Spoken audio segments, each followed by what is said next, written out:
તમે સૌ મજામાં હશો. આજે ફરીથી એક વખત આપણે course 4B proficiency in English unit 1 English and its scope એના સેકન્ડ ટોપિક વિશે ચર્ચા કરવા માટે મળી રહ્યા છીએ. આજે આપણે concept of English language as an international language and as a global language one topic, and the other topic English as an international language એના વિશે ચર્ચા કરવાના છીએ. Then what is the difference between international language and the global language? There is a slight difference. એટલે કે બહુ જ હેરલાઇટ difference છે, જેને સમજવામાં આપણે જો ભૂલ કરીએ અથવા તો સમજાય નહીં તો તકલીફ પડે પ્રશ્નનો જવાબ લખવામાં. આંતરરાષ્ટ્રીય ભાષા અને વૈશ્વિક ભાષા. ઇન્ટરનેશનલ લેંગ્વેજને આપણે રાષ્ટ્ર એટલે કે એક રાષ્ટ્ર એક યા બીજા બે રાષ્ટ્ર વચ્ચે જે આંતરવ્યવહાર થતો હોય તેને આપણે ઇન્ટરનેશનલ લેંગ્વેજ કહીએ છીએ. અને એવું નથી કે અંગ્રેજી ભાષા એક એકલી જ ઇન્ટરનેશનલ લેંગ્વેજ છે. Like Japanese language is also cold or known as a international language, but it is not a global language. વિશ્વિક સ્તરે ગ્લોબલ લેવલ પર એને એક્સેપ્ટ કરવામાં આવી નથી. But the English language is also an international language. કે તમે કોઈ પણ બીજા રાષ્ટ્રની અંદર જાઓ યા તો ભારત દેશના એશિયા ખંડના નજીકના રાષ્ટ્રમાં જાઓ અને એની સાથે તમારો કોઈ આંતરવ્યવહાર હોય કોઈ પણ ક્ષેત્રની અંદર, કે પછી તમે એમ જ તમારી રીતે બહાર જઈ રહ્યા છો કન્ટ્રીની out of country, then you can have this language. તો તમારું કામ, તમારું કમ્યુનિકેશન, તમારી સરળતા તમને આ ભાષા આપે છે. પરંતુ વૈશ્વિક ભાષા, ગ્લોબલ વૈશ્વિક સ્તરે અપનાયેલી ભાષા એ બહુ જ મોટી બાબત છે, જેને આપણે અંગ્રેજી ભાષા કહીએ છીએ. એ સ્થાન અંગ્રેજી ભાષાએ મેળવેલું છે. Why English is a global language that can be asked into the examination. આવો પ્રશ્ન પૂછાય કે અંગ્રેજી ભાષાને ગ્લોબલ લેંગ્વેજનું બિરુદ કેમ મળ્યું છે અથવા તો એને કેમ સ્વીકારવામાં આવી છે. તો ગ્લોબલનો ડિક્શનરી અર્થ શું થાય છે? વૈશ્વિક સ્તરે વ્યાપક થયેલી ભાષા, એને ગ્લોબલ લેંગ્વેજ કહેવાય છે. કે જે વિશ્વના મોટા ભાગના વિસ્તારોમાં એટલે કે પ્રદેશોમાં, દેશોની અંદર બહુ જ વાઇડલી એટલે કે બહોળા પ્રમાણમાં પ્રત્યાયન માટે એનો ઉપયોગ થતો હોય, કમ્યુનિકેશન માટે ઉપયોગ થતો હોય, વાતચીત માટે એનો મેક્સિમમ ઉપયોગ થતો હોય, વ્યવહારો માટે એનો ઉપયોગ થતો હોય, બિઝનેસ છે, એના આંતરવ્યવહારો છે, એના સોશિયલ ડોક્યુમેન્ટ્સ છે, એની ગવર્મેન્ટની અંદર એક ઓફિશિયલ લેંગ્વેજ તરીકે એનું સ્થાન પામેલું છે.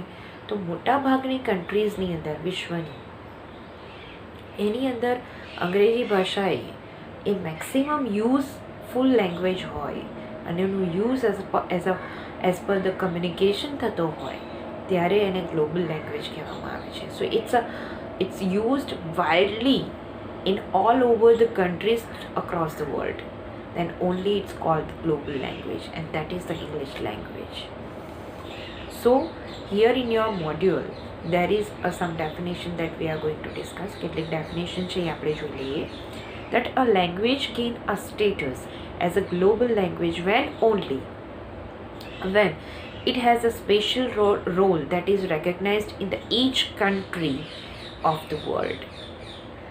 દરેક વિશ્વના દરેક દેશોની અંદર એ બહુ જ વિપુલ પ્રમાણમાં બોલાતી હોવી જોઈએ અને એનો ઉપયોગ થતો હોવો જોઈએ. And that is only the characteristics of the global language. And એ જ એનું મુખ્ય લક્ષણ પણ છે.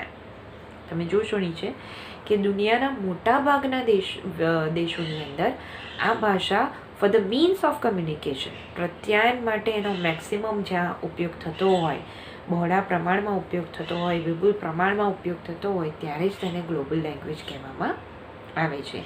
અને આંતરરાષ્ટ્રીય ભાષા એટલે કે ઇન્ટરનેશનલ લેંગ્વેજ એ એક રાષ્ટ્ર બીજા રાષ્ટ્ર સાથે જ્યારે વાત કરવા માટે જે ભાષાનો ઉપયોગ કરે છે તેને ઇન્ટરનેશનલ એટલે કે આંતરરાષ્ટ્રીય ભાષા તરીકે ઓળખવામાં આવે છે. તો આ તો થઈ ગઈ વાત આપણી ઇન્ટરનેશનલ અને ગ્લોબલ લેંગ્વેજના કોન્સેપ્ટની, સંકલ્પનાની.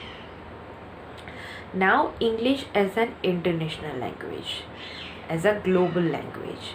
તો જો વાત આપણે જ્યારથી ભાષાનો ઉદ્ગમ થયો છે ત્યારથી કરીએ તો 10મી સદીની અંદર એને ઓલ્ડ ઇંગ્લિશ કહેવામાં આવતું હતું.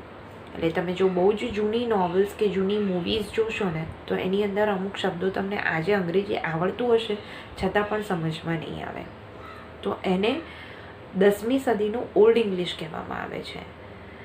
લાઈક શેક્સપિયરની નોવેલ જોઈ લો કે પછી ઇંગ્લિશ લિટરેચર જોઈ લો, જેમાં જૂનું લિટરેચર છે એમાં અમુક જે શબ્દ છે એ શબ્દોને તમે અંગ્રેજીની અંદર સમજવા માટે તમારે એની ઇંગ્લિશ ટુ ઇંગ્લિશ ડિક્શનરીની, લિટરરી ડિક્શનરીનો ઉપયોગ કરવો પડે. ત્યાર પછીના સમયની અંદર જેમ જેમ સમય બદલાતો ગયો, જેમ જેમ સમયની ડિમાન્ડ થઈ, જેમ જેમ સમાજ વિકસતો ગયો, માનવીય સમુદાયની જે નીડ્સ છે અને જે વ્યવહારો છે એમાં બદલાવ આવતો ગયો, ત્યારે 14મી સદીની અંદર જે અંગ્રેજી ડેવલપ થયું તેને મિડલ ઇંગ્લિશ તરીકે ઓળખવામાં આવે છે. અને 18મી સદી પછીના સમયની અંદર એ જે લેંગ્વેજ છે એને ન્યૂ ઇંગ્લિશ અથવા તો મિડલ ઇંગ્લિશ તરીકે ઓળખવામાં આવી.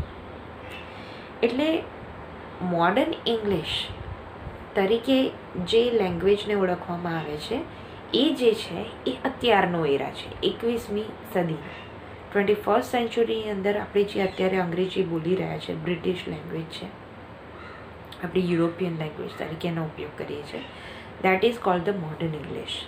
જેની અંદર સમય અનુસાર એના સેટ્સ ઓફ રૂલ્સમાં તો કોઈ ફેરફાર આવતા નથી. લાઈક ગ્રામર છે, વ્યાકરણ છે, એ એઝ ઇટ ઇઝ જ રહે છે, ચાહે 10મી સદી હોય, 14મી સદી હોય અથવા તો 18મી સદી હોય.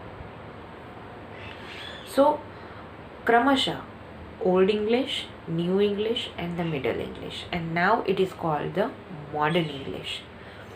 તો ઓસ્ટ્રેલિયા છે, કેનેડા છે, અમેરિકા છે, તો આ બધા જે દક્ષિણના દેશો છે એ બધા દેશોની અંદર અત્યારે અંગ્રેજી જે છે એ વાઇડલી યુઝડ છે.